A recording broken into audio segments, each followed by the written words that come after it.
Voici une centrale de géothermie dans le Val-de-Marne. Elle permet d'exploiter une eau à environ 70 degrés dans les profondeurs.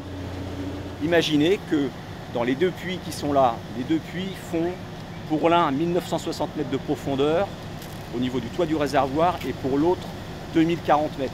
Celle-ci fonctionne aujourd'hui depuis 30 ans. Alors les tubes en acier qui font circuler l'eau ont vieilli.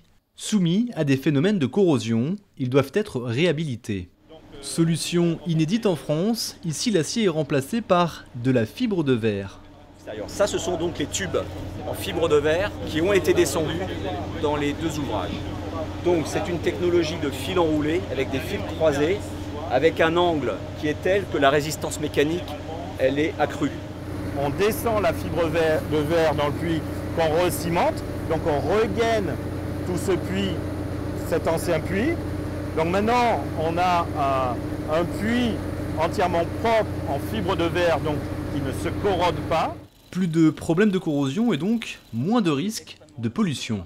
Lorsqu'on utilise l'acier, on injecte des produits inhibiteurs de corrosion.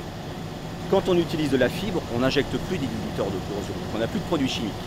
Et ça, vis-à-vis de la garantie environnementale et de la protection des nappes qui sont traversées par les ouvrages, c'est extrêmement important.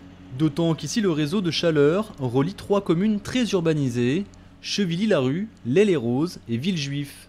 Un réseau de chaleur alimenté bientôt par une 3e installation de géothermie profonde, soit un des plus importants réseaux du genre en Europe et qui continue de s'agrandir. On est à l'heure actuelle à l'équivalent de 27 000 logements raccordés sur le réseau et à l'horizon 2025, on devrait atteindre les 35 000 équivalents logements raccordés.